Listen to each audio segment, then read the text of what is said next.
What is going on, everybody? Welcome back to another episode of Heck versus Hell, where the truth we will always tell. Hi, and welcome back. Thank you all for tuning in today. Thank you for joining us in this lovely episode on this lovely day or night, whenever it is that you are listening to this on. And once again, I appreciate the support. Always do. I see all of you checking out the episodes, the channels. Mr. Kyle was down in the comment section showing some love.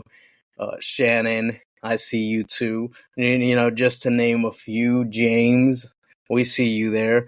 So love, peace, thank you so much.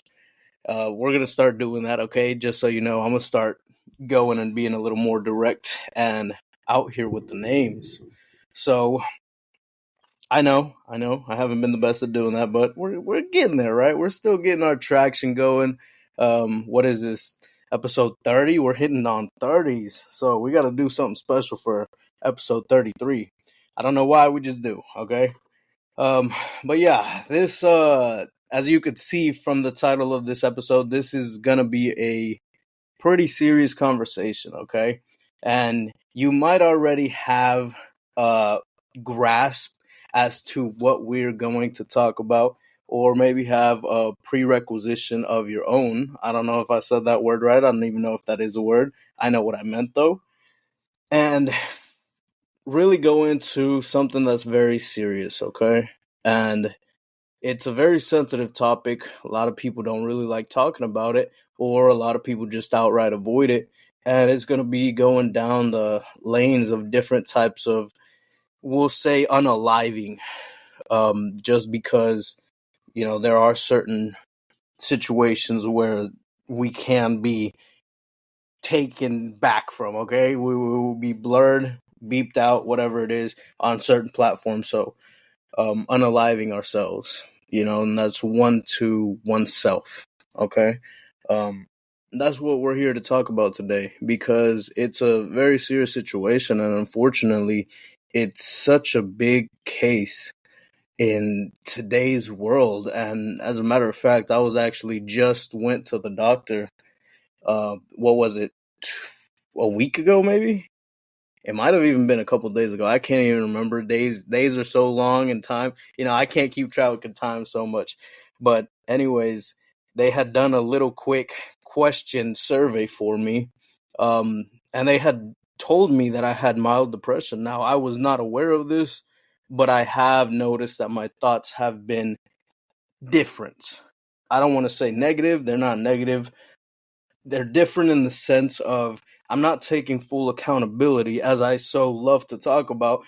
I'm not taking full accountability of what's going through my mind. I'm not watching and protecting my mind, gatekeeping it to ensure and filter out the thoughts that are going through my head. Okay, I've started to kind of turn that switch onto subconscious living, and it's horrible to say. I will say there are external situations, as you guys may have seen. What was it? A couple months ago, where we were just a little offline for a little while. Okay, so maybe we'll go into that, maybe we won't, okay? But it's everyday things, right? But I do want to say they told me, hey, well, just verbally, took the little test based off of my score. Okay, well, you have mild depression. I'm like, oh, interesting. I had no idea. And I really didn't. So it's something we really got to be aware of, try to be conscious about, because and when I said filter my thoughts and all that, I also mean the gratitude, right? Because that's something that's huge that we really need to have, is an attitude of gratitude, right? That whole little saying, an attitude of gratitude is what we need to have.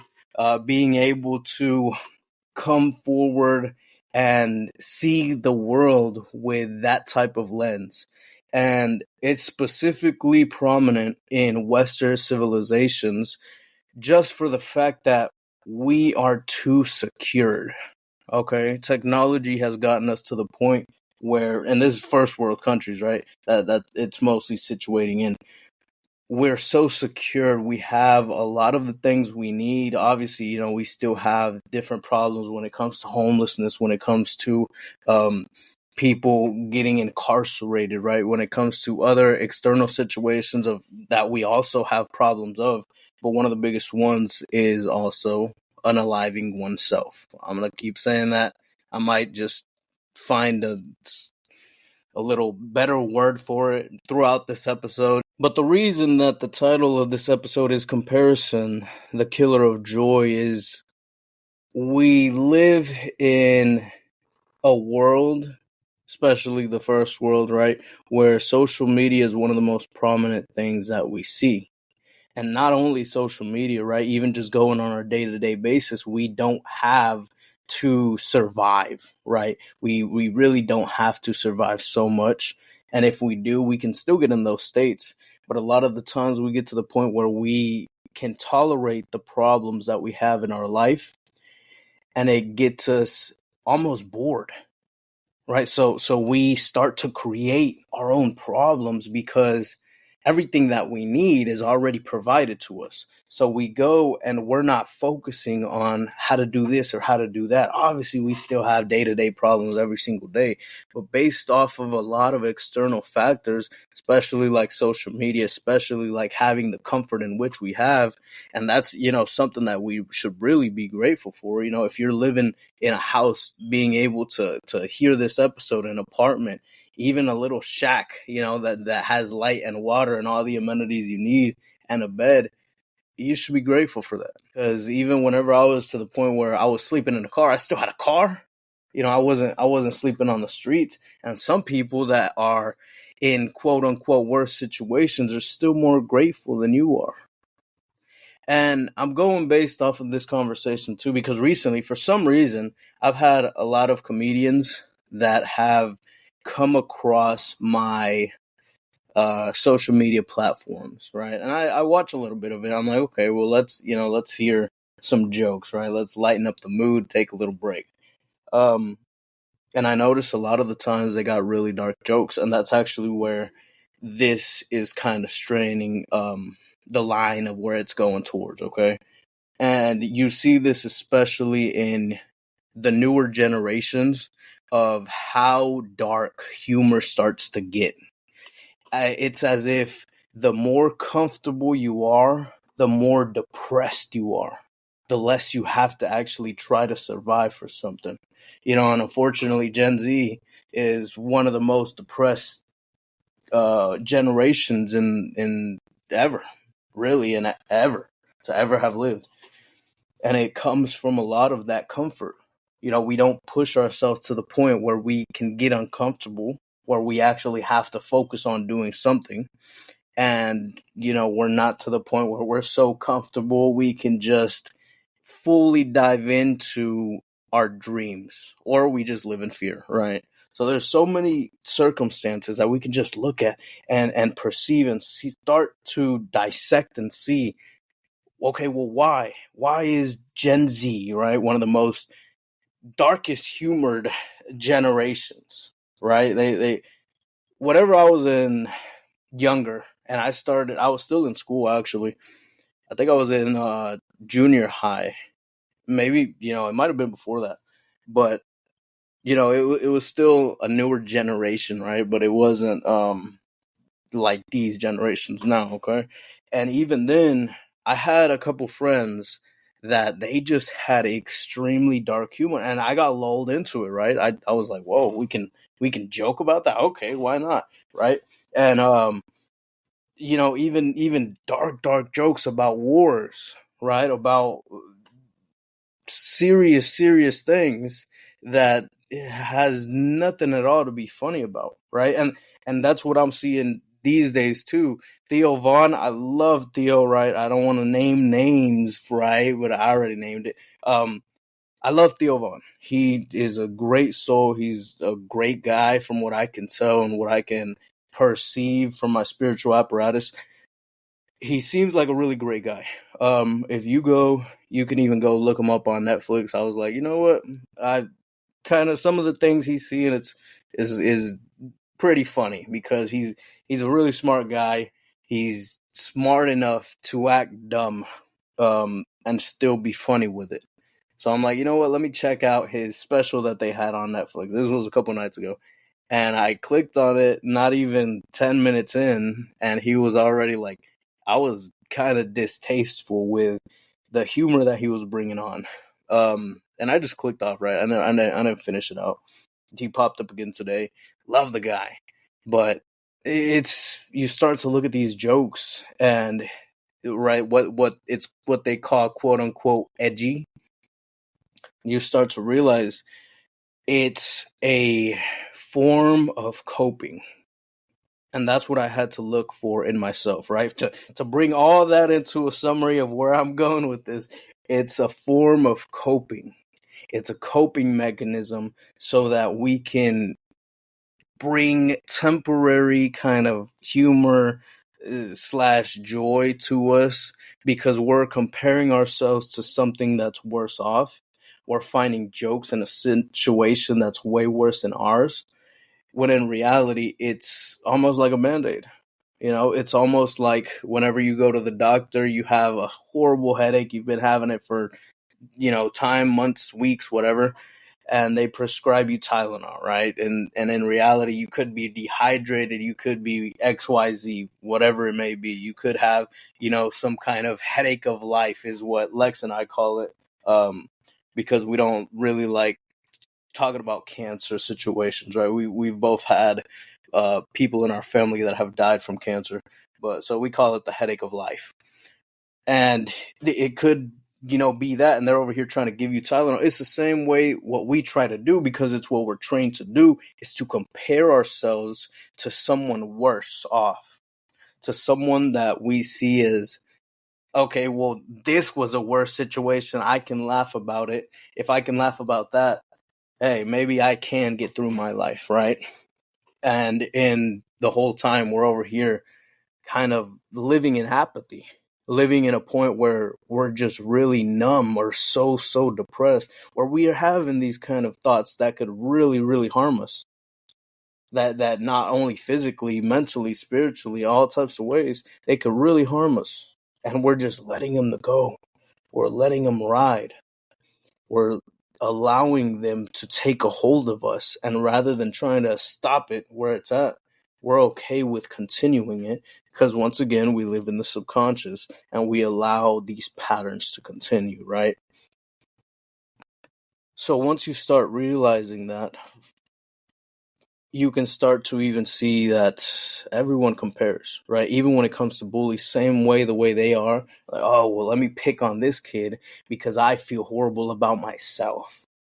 I feel horrible about myself. I have a horrible situation outside of school, outside of my job, outside of whatever it may be. So let me pick on this person so that I can feel better about myself, so I can feel a little more in control of my life, right? And we can go and take that down to control freaks too. The reason control freaks are the way they are, because they feel like they have no control over their lives.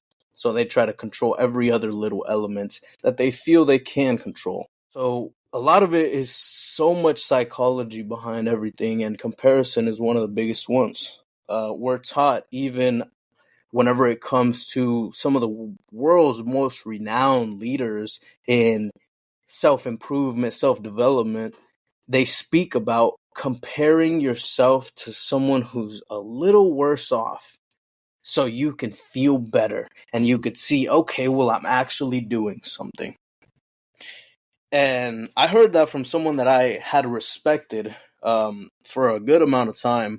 And whenever I heard that, it kind of made me start really opening my eyes and seeing the bigger picture and going like, wow, okay, this person really doesn't know too much of what they're talking about, right? So everybody does it, and it's what we're trained to do. We're trained to try to compare ourselves. We have to have some kind of competition. So not only does that train us to live independently and live selfishly, which is ultimately what the objective is so that we can try to not help other people, right? Not spread the love that we're supposed to be spreading that's within us, because we were never showed that love. But we're training ourselves to focus on ourselves. And we're allowing the world to train us that way too. That's why a lot of kids, getting them on social media so soon and so early, it's bad for that reason exactly. Because they're getting to the point where they're raising themselves. So much of these generations, especially the kids nowadays, they're just being raised by a TV, being raised by a tablet. They're being raised by electricity, pretty much, and they become independent. And we've had a little bit of this conversation too about when it comes to the independentizing. I don't know if that's a word. Of God, right? We could call it secession from God by understanding and uncovering more knowledge. And I say that just because whatever it came to the book of Enoch, right? To give you a little quick synopsis, if you may have already heard it, we'll listen to it again. No, I'm just playing. But whenever it comes to the book of Enoch, you go and you start to see that, okay, well, the angels were the ones that came down. They taught us how to use metals, taught us how to use plants and roots. They taught us different types of astrology. Later down the line, we start to see, okay, well, God says, oh, if you do X, Y, Z, it's divination, right? If you practice it, okay? And there's a really key difference between practicing and actively seeking something than having it happen and having it be directed by the Holy Spirit, okay? And I want to be very keen about that. I want to make sure. And you know what? I just want to pass that on to Lex. I know she's not here right now, but I'll pass that on to Lex because she goes way more deep into it. I can't remember what episode it was, but she goes really deep into that about the understanding of these different types of things that people start to call New Age movements, New Age, whatever. So I'll pass that one on. What is and what isn't divination? Actually, she's got a couple videos about that where people start asking questions. Some of you lovely, lovely viewers start asking questions, and maybe your question, hey, see it, watch it, because one of your questions may have been answered right now. Yeah, you right there. But I'll pass that on to her. So stay where you're at in terms of that, right? Put a pin in that. Don't go seeking what you shouldn't be seeking. If you think or you're wary about it, just stay where you're at. Maybe we're going to start having more live Q&As as well. But anyways, back to what we were on. You start seeing that they started learning these different types of practices, right? They started learning, oh, well, stones have XYZ type of things to them, right? Types of frequencies, types of energies, whatever it may be. And then we could look at Leviticus, right? Compare it to how God says, okay, we'll use this. We can go to the roots and the plants, and how God says, okay, we'll hyssop and myrrh. And it goes to show you it's the same thing with science, right? Whenever you go and you start learning more about science, you start to be able to understand, okay, well, these certain elements or these minerals, these chemicals, whatever it may be, is what can heal this ailment, what can help us with this part of our health, right? So whatever it may be, we start to learn it, and we're like, okay, well, now we know how to use God's machine, God's creation. We don't need God, right? That's what science is. A lot of people that aren't as high level in science, that's what they start to lean towards, and they're like, okay, well, there can't be a God because we got science, and they just really coexist. All right, a little shade over there. If you got a problem with that, let's go. We could always go back and forth. I'm not as versed into science as most people, but hey, I'm always up for a conversation and understanding people's mindsets. Later, more info on that later down the line. But we start to see it independentizes us. It secesses us, should I say, from God. It puts us to the point where God is no longer the creator, or God is no longer the one that should be given the glory, rather, for the creations that he made. Let's just take his creation and use it for ourselves. Figure it out ourselves. We don't need God no more because now we have his goodie bag, right? That's how we start to see it. That's what ends up happening psychologically in our head. So that's why ultimately God was like, hey, if you practice XYZ, it's bad. Divination. Don't do it. Abomination, whatever he said. I can't remember exactly word for word what the scripture is. But it's the same thing.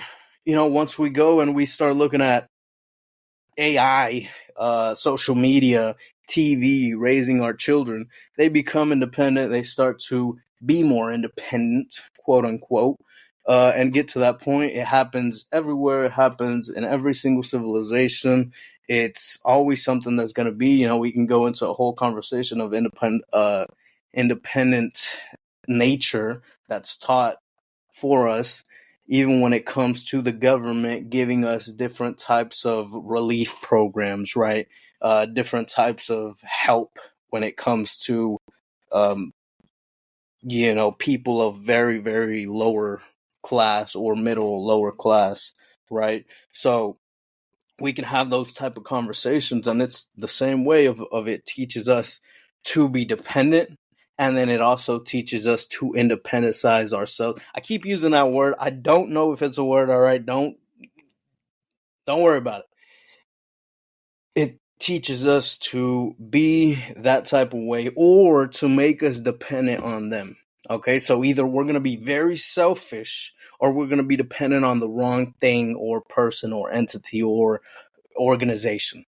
Okay, this is what we're taught. These are all taught behaviors, taught habits that are put on us. And that's what we really need to be aware of, because being aware of your environment allows you to also be aware of yourself and what pieces of that environment that you're becoming aware of that you don't want to rub onto you. If you are around a lot of people that drink alcohol, you're very much aware of it. You're going to think, well, maybe I shouldn't, because I don't want to be like these people, and a lot of the times there's different cultures, even, my Latino culture, where they drink a lot of alcohol, and they got their kids over here drinking alcohols at 8, 9, 10 to 12 years old. And I can concur to that. Okay. I'm not going to tell you how, I'm not going to, throw anyone under the bus or anything, but I could very much concur to that. And it goes to show these are taught environments, right? So the same way that we're taught to compare ourselves, we start to go and see what is being put out here. We start to go and see somebody else's life, and especially social media is huge on this, because we start to go and say, okay, well, this person has a great life. I'm looking through their Instagram, right, or their Facebook, which is a story of their life, and they have a great life. And this is where I'm at in my life. Or we go and we look at the next person's clothes, what they're wearing, what they're driving, and seeing, dang, well, I'm driving this. I'm wearing this. I wish my clothes was like theirs. I wish I had what they had.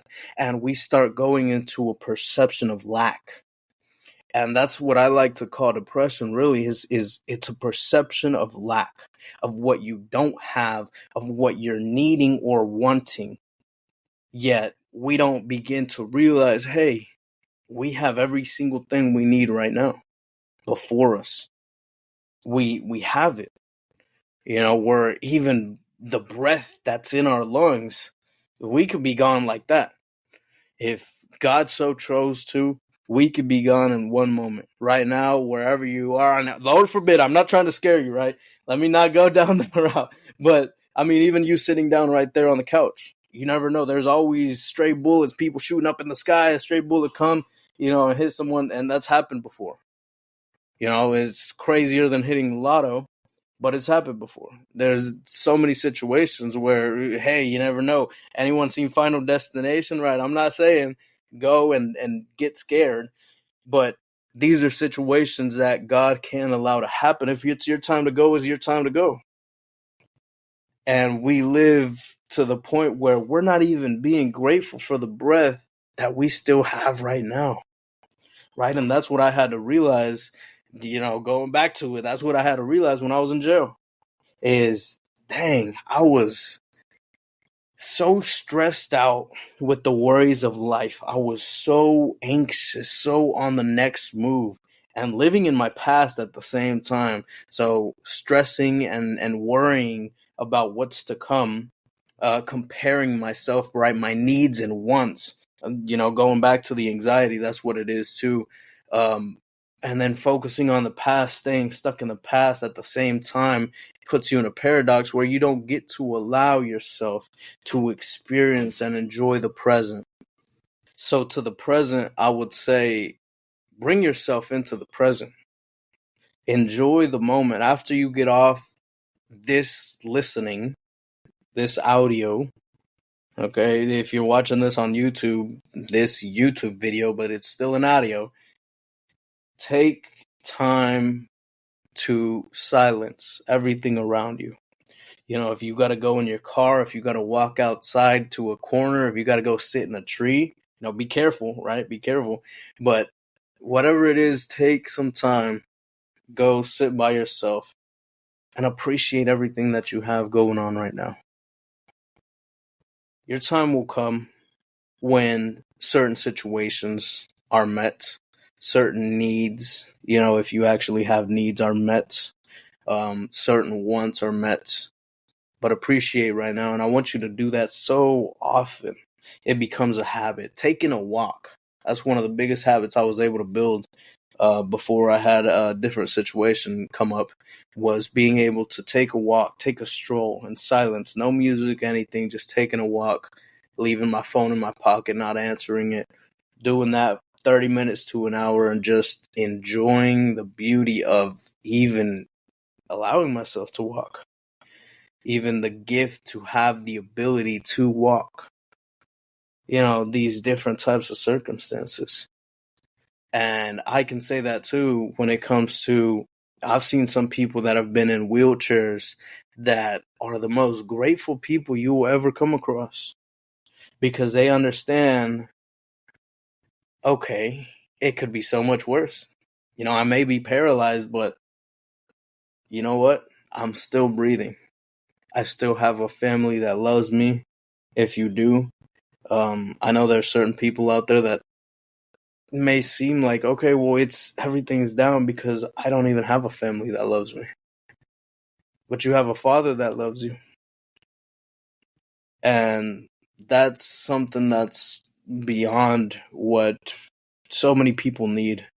I know you listening to this right now, you have always wanted a father to love you, a father to show you and tell you he's proud of you, a brother or a brother figure that you can say, okay, you know what? This is someone that I can put my life in their hands. This is someone that I can trust with all my heart.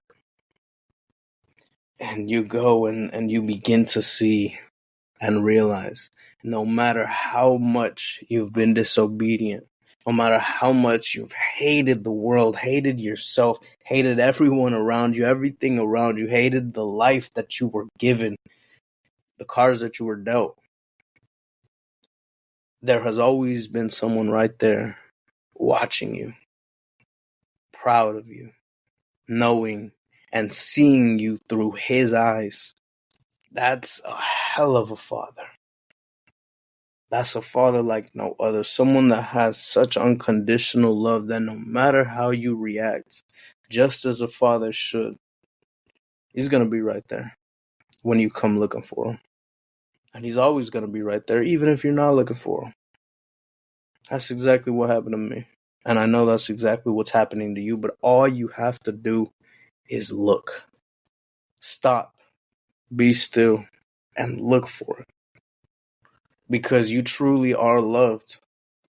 If you were to the point where you really weren't loved, and that's, one of the points of depression too, is we start to believe, okay, we're not loved. If you weren't loved, that father wouldn't be there. He wouldn't be right there watching your every step and sending angels and the Holy Spirit before you to say, hey, okay, you're good to go, even if you want to go this route where it's not the best route to take, you're good to go. And obviously, you may be thinking, okay, well, why didn't he do that for this person? Why didn't he do that for that person? What's the situation there?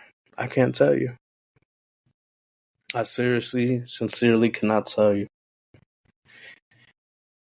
But if you've ever been a person to do something nice out of the kindness of your heart and not tell or explain something to someone, or maybe go and you see someone that may be going on the wrong track, and I've had situations where I've had to literally get in fistfights with people just because they're not on the right track.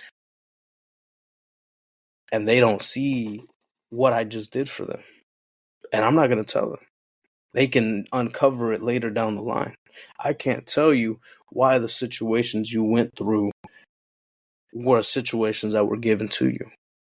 I can't tell you that. It's not my story. It's not my testimony. And I am not omniscient to be able to tell you that.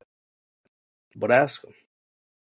He's right there. You may not get a direct answer of someone saying, oh, well, hey, this happens. But I could promise you, even in the habits that you go and do daily of trying to avoid him, he'll still use those habits that you have to be able to say, this is why I did this. Or to be able to show you, I'm still here and I still love you. No matter how much you may hate yourself, I still love you. And it's hard to comprehend, and it's because we start to think, how can someone love me, right? How can someone show me this kind of love? How can someone truly, really, wholeheartedly, and unconditionally love me?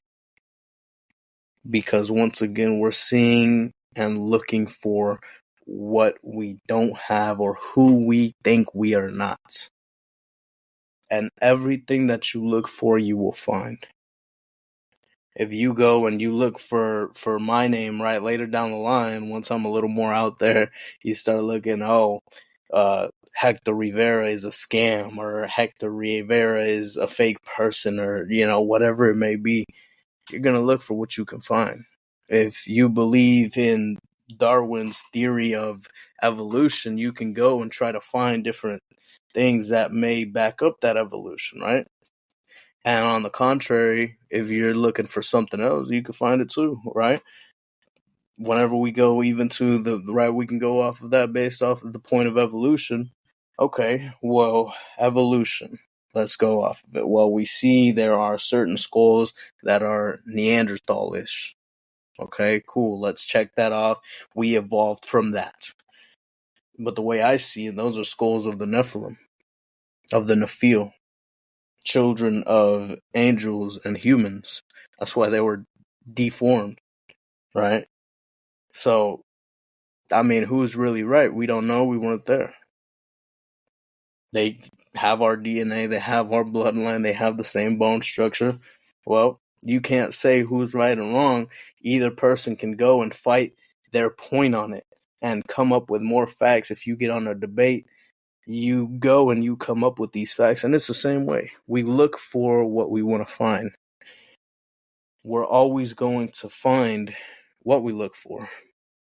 And whenever you go and you think to yourself, I'm ugly, you're going to start trying to pick on yourself and see, oh, well, my eyes are too far apart. I have a little bit of eczema and I hate it. My nose is a little too big. My ears are too big. My feet are too long. I have a weird shaped toe. Right. And these are things, that I'm just looking at the reflection that I'm saying to myself because it's things that I used to say to myself. But now I'm starting to go like, you know what? I'm kind of a handsome fella. And that changed a while back. I don't even know. I can't tell you how many years ago it was, maybe 4 years ago when it changed. And I was like, you know what? I'm not too shabby. And it doesn't matter what other people think. Right. But it's something that you actually got to believe. It's something that you actually got to see and reinforce it and let go of those traumas that have put you in those situations, right? And that's really where we start to go and dig. And just like the episode that was a little more recent when it came to the True Seekers Masterminds, is following the thread. We have to follow the trauma of why we're even in that mindset, right? And unlearn those habits that were tainted onto us through pain. We have to go and be able to heal from this pain and then change our perception.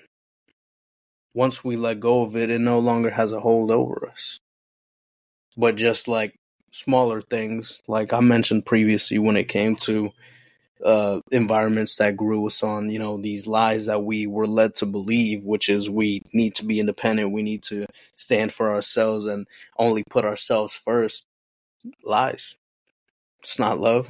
And your gravestone is not going to say, here lies the guy that did everything himself. It's going to say a mother, a father, a brother, a sister, an aunt, an uncle, a son, a daughter, what you were to other people, a doctor, right? A philanthropist, someone who gave their time for others. That's what people are going to remember you by, because that is what we're put here to do. Depression is not only a state of mind of lack, it's also a state of mind of selfishness. Whenever you're out here focusing on everybody else, making sure that those around you are so well off, we can go and begin to take off that lack, right? Appreciating those moments, not doing it out of, oh, I need to do this so they can find me to be happy, not people pleasing, right? But out of the true love of your heart, out of the true sacrifice and willingness to do it. Because there are situations where it's responsible, but out of the true kindness of your heart. And this is why it's explicitly and wholeheartedly I can say the Bible is a manual to how we should live our lives. Because these are all principles that I'm telling you right now. It's based off of the Word of God, based off of the truth that I was able to uncover. I can't quote it word for word. I can't tell you, oh, it's here and here, it's in this book. But I know it. I know it in my heart, just as you hearing this right now are convicted by it. That's not my conviction. That's not me telling you. That's not me convincing you. It's conviction. And just like that conviction, you should be convicted that you are truly loved. And it's not okay to ever give up. The righteous man falls 7 times and gets up 8. We need to continue pushing. We need to continue going and living as selflessly as we can. And remembering, hey, we're loved. Hey, this is so cool that I get to walk outside, that I get to be around loved ones, that I get to have a place to sleep in, that I get to breathe, that I get to wake up, that I get to listen to this. These are all blessings we take that are so little because we see them on a day-to-day basis that we take for granted. Shoot, there might be someone in your life right now that you're taking for granted because you see them on a day-to-day basis. Gratefulness. Gratefulness will kill comparison. Gratefulness will kill depression. True gratefulness. The practice of gratitude. That will help you take a huge leap out of that hole that you just love to be in. That's where we really need to go off of. Okay, and please always feel free to reach out to us. Feel free to message us, email us, wherever it may be, right? realdoubledose@yandex.com, flip the switch at reborn.com. Those are the emails that we mainly use. Reach out to us on the social media pages, whatever it might be. Please feel free. if you need some help, and make sure to check up on those around you, because like I said, we live very selfishly, and you never know what someone else is going through. And be grateful that you can even check up on them. Okay? So I love each and every one of you, and I mean that so much. And there's someone right now listening and watching you listen to this that loves you much more than I can. Take that point to be quiet, okay? To take that moment of silence, and watch. Even if you have kids, if you have family, watch how you go inside just jolly as ever. Give them a hug for no reason. They're gonna be like, okay, who's this guy? If you don't do that too much, who's this person, right? You're gonna see how much it really alters your life. So thank you once again for being here and listening to this. And please share it to someone. If you can't go and check up on someone, please share it with that person that you believe needs to be checked up on. And I'll gladly be the voice for you. Okay? So I'm not typically saying, oh, please like, comment, follow, share. No, this needs to be reached out there. This needs to be to someone that you believe may not be conscious of what they're going through, right? If they're not going to listen to you and they're so deep in that apathy, hey, we're always here. Our doors are open for everyone and anyone. We're not going to judge regardless of the background, the ethnicity, the religion, the belief system, whatever it may be. We talk about different types of beliefs that we don't agree on. That don't mean we're going to shut them out, though. Okay? Even if it's someone that absolutely goes against the powers of God, we got to show that love. Okay? So if you are that person too, hey, that love doesn't exclude you. So I love you all. Thank you once again. And I'll catch you, each and every one of you, hopefully very soon. But I'll catch you on the flip side.